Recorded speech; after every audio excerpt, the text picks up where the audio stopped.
कम से कम विद्वानों को तो पता होनी चाहिए ये बात, और किसी को पता हो और ना हो। आप लोग प्रवचन सुन लिया करो, आपको कीमत पता चल जाएगी, प्रवचन की भी और सोने की भी। सुनिए, मैं बताती हूँ।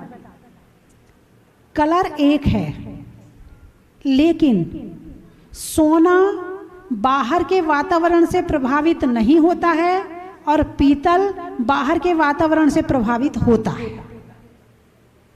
एक पीतल का टुकड़ा कीचड़ में डाल दो और एक सोने का टुकड़ा कीचड़ में डाल दो, बताइए दोनों को कई दिनों के बाद निकालो, क्या हालत होगी?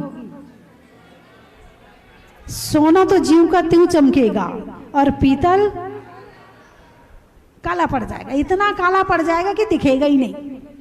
बस यही है हमारे ज्ञान की क्वालिटी, कि जो संसारी प्राणी है, जो प्रभावित शब्द को थोड़ा सा अलग करते हैं, प्रभावित, जो पर के भाव में आ गया, प्रभावित, वो प्रभावित हो गया, उसकी क्वालिटी पीतल वाली। और जो किसी के प्रभाव में नहीं आकर एक अपने धर्म के प्रभाव में जीता है, अपने सारे निर्णय उसी के हिसाब के करता है और उसी मार्ग पर चलता है, उसी मार्ग पर सोचता है, उसी मार्ग के लिए बोलता है और उसी मार्ग से अपना जीवन जीता है, वो व्यक्ति सोने के समान है। अब बताओ यहाँ कितना सोना है और कितना पीतल है?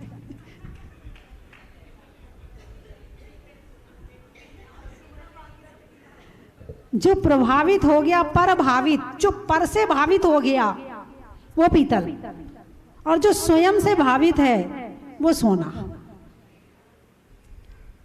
एक और कारण है, सोने में से ऐसी किरणें निकलती हैं, ऐसी वैरायटी, अच्छी वैरायटी की किरणें निकलती हैं कि जो शरीर को तेज देती हैं, ताकत देती हैं और हर तरह से उसे पुष्ट रखती हैं शरीर को।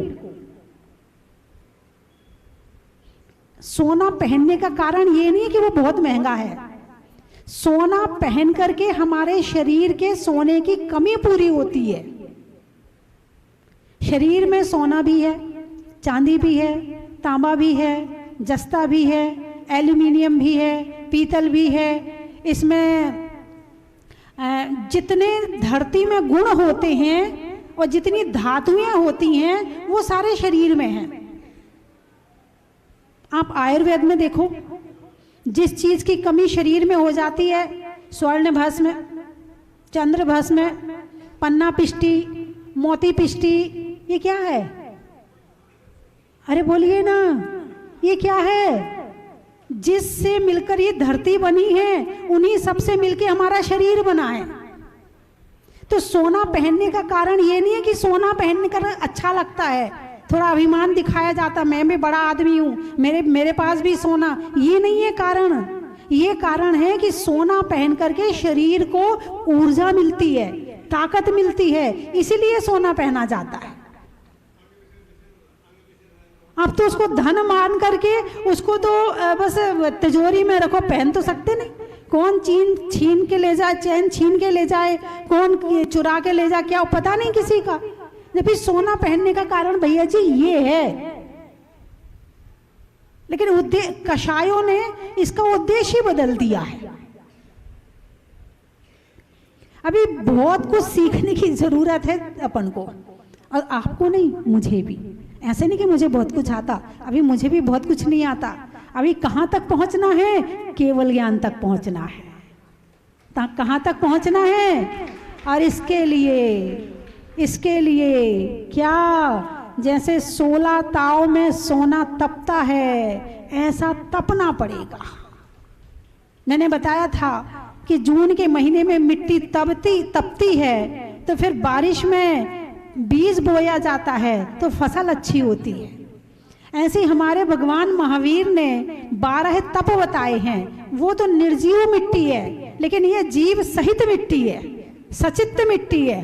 कौन सी मिट्टी है? सचित मिट्टी है। अब इस मिट्टी में केवल धूप की तपन नहीं चाहिए, इस मिट्टी में धूप की तपन के साथ साथ 12 तप चाहिए, जो कि भगवान महावीर ने बताई है।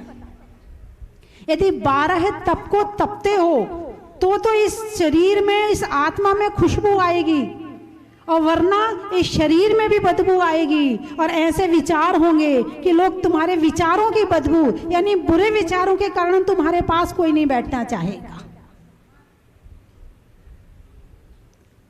वो 12 तप हमारे मन को तपाते हैं, वो 12 तप हमारे वचन को तपाते हैं, वो 12 तप हमारे शरीर को तपाते हैं, और ऐसे कर देते हैं जैसे जून के महीने में मिट्टी तप जाए तो जैसी खुशबू उसमें से आती है, फिर ऐसी खुशबू आपके व्यक्तित्व में से आएगी।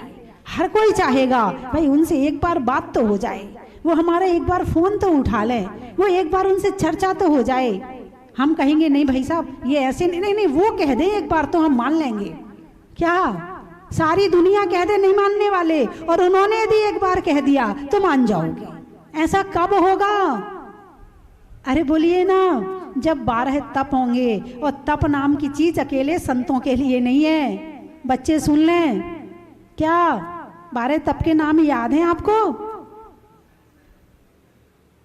चलिए आज इन बच्चों को 12 तप के विषय में जरूर बताना है ना। तो 12 तप, यदि 12 प्रकार के तप से तपते हैं तो ये जीवन हमारा सोना बन जाता है। और जितना हम तप करके दूर भागते हैं उतने हम कीचड़ बने रहते, उतने हम पीतल बने रहते हैं। 2 तरह के रोग होते, एक होता सूखा रोग। कौन सा रोग भैया जी, पंडित जी? कौन सा रोग? सूखा रोग। सूखा, अब सूखा की जो बड़ी की मात्रा है इसको छुटुई की कर दो और बाद की मात्रा हटा दो। सुख रोग। क्या? सूखा रोग और सुख रोग। तो सूखा रोग तो बहुत कम लोगों को होता है, ज्यादा से ज्यादा सुख रोग हो रहा है। और इस सुख रोग के कारण फिर अनर्थ दंड भी होता है। भाई घर में रहते हैं तो खाने से सुख मिल जाए, पहनने से सुख मिल जाए, सोने से सुख मिल जाए, चांदी से सुख मिल जाए, आलू के पराठे से सुख मिल जाए, आलू की सब्जी से सुख मिल जाए, होटल के खाने से सुख मिल जाए, और कितने प्रकार का होता है हैं? ये अब मुझे ये बताओ, सुख रोग, खाने से सुख मिला, मिला कि नहीं मिला? हाँ या ना? मिला कि नहीं मिला? मिला। संतुष्टि हुई कि नहीं हुई? मुख्य चीज है संतुष्टि। खाने से संतुष्टि हुई कि नहीं हुई?